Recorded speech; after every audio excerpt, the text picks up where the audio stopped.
ફરીથી સ્વાગત છે આપનું યુટ્યુબ ચેનલ લો લેસન્સ પર, જ્યાં આપણે વાત કરીએ છીએ વિવિધ સબસિડી યોજના, લોન યોજના અને ગવર્મેન્ટ યોજના વિશે. જો તમે હજી પણ ચેનલને સબસ્ક્રાઇબ ના કરી હોય તો ચેનલને સબસ્ક્રાઇબ કરી દેવા વિનંતી, કારણ કે આ ચેનલ પર આપણે વિવિધ સબસિડી વિડીયો અપલોડ કર્યા છે અને હજી પણ આપણે કરતા રહીશું. આજે આપણે એક ક્વેશ્ચન ઉપર વાત કરવાના છીએ જે વ્યુઅર્સ દ્વારા કોલ ઉપર વારંવાર પૂછવામાં આવતો હોય, અને એ ક્વેશ્ચન છે કે સર, મારે મશીનરી લોન લેવાની છે, તો મશીનરી કોટેશન મારે જીએસટી વાળું લેવું કે વિધાઉટ જીએસટી?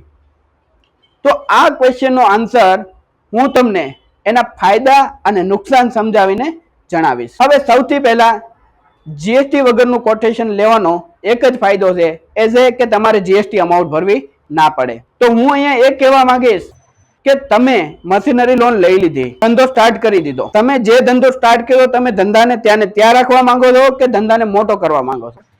જો તમે ધંધાને મોટો કરવા માંગતા હો તો તમારા ફાઇનાન્શિયલ સૌથી ઇમ્પોર્ટન્ટ વસ્તુ છે.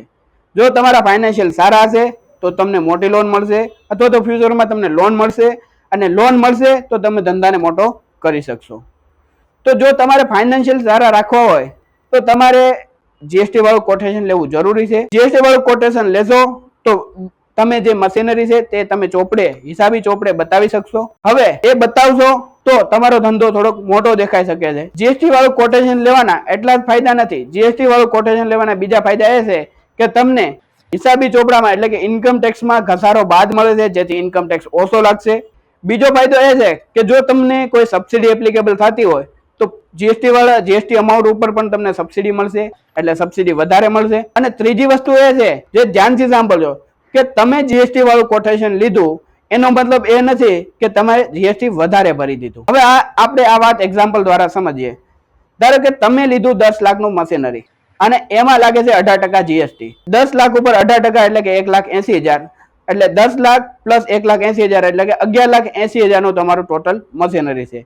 જેમાં તમે જીએસટી ના 1,80,000 ભર્યા છે એ તમને તમારા જીએસટી માં એટલે કે તમારું જીએસટી સર્ટિફિકેટ હશે, તમારું જે જીએસટી નું લોગિન આઈડી પાસવર્ડ હશે, અથવા તો જીએસટી ની ક્રેડિટ લેજર છે, એમાં તમારા 1,80,000 તમારા જમા થઈ જશે. હવે તમે ધંધો સ્ટાર્ટ કરી દીધો, પહેલો મહિનો કમ્પ્લીટ થયો અને પહેલા મહિનામાં તમે 1 લાખનું ટર્નઓવર કર્યું. ધારો કે તમે જે પ્રોડક્ટ વેચો છો એમાં 18% જીએસટી લાગે, તો તમે 1 લાખનું ટર્નઓવર કર્યું એટલે કે સેલ્સ કર્યું, એમાં તમારો કોસ્ટ અને પ્રોફિટ આવી ગયો, અને પ્લસ તમે 18% લગાડે એટલે કે 1,18,000 તમે કસ્ટમર પાસેથી લેશો, જેમાં 18,000 તમે જીએસટી ના લીધા અને 1 લાખ છે એમાં તમારી કોસ્ટ અને પ્રોફિટ લીધો.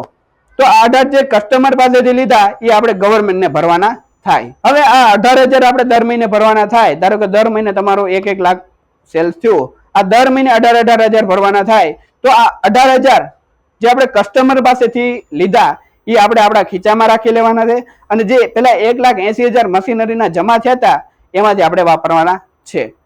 તો જ્યાં સુધી તમારું 10 લાખનું 18% લેખે તમારું ટર્નઓવર નહીં થાય ત્યાં સુધી તમારા આ જીએસટી જમા રહેશે 1,80,000. બાકી આ જીએસટી ક્યાંય જાતો નથી. આ જીએસટી તમારા જીએસટી સર્ટિફિકેટમાં જમા રહેશે, અને તમારું સેલ જ્યારે 10 લાખ પહોંચશે ત્યારે ઝીરો થઈ જશે અને 1,80,000 તમારી પાસે રોકડા આવી જશે. તો જો મારું કેવું અહીંયા ફાઇનલ એવું છે, અથવા તો આપણે એના સોર્સમાં લાભ જોઈ લઈએ કે આનો શું બેનિફિટ છે જીએસટી વાળું કોટેશન લેવાનું. એક તો ઘસારો વધારે મળે તો ઇન્કમ ટેક્સ ઓછો લાગે. બીજો, સબસિડીનો લાભ મળતો હોય તો તમને પૂરી અમાઉન્ટ ઉપર સબસિડીનો લાભ મળશે, જીએસટી સાથેની અમાઉન્ટ ઉપર, તો સબસિડીનો લાભ પણ વધારે મળશે. અને ત્રીજી વાત એ કે તમે ચોપડે સેલ્સ બતાવશો, એટલે કે પેપર ઉપર સેલ્સ બતાવશો તો તમારો બિઝનેસ મોટો દેખાશે. તમારે ફ્યુચરમાં લોન લેવી અથવા તો ધંધો મોટો કરવો તો તમે આરામથી કરી શકશો. તો જો તમે ધંધો મોટો કરવાનો માઇન્ડસેટ લઈને ચાલી રહ્યા હો તો તમારે જીએસટી વાળું કોટેશન લેવું જોઈએ. તો આજના દિવસ માટે આટલું જ. ફરી મળીશું બીજા વિડીયો સાથે. જય હિન્દ.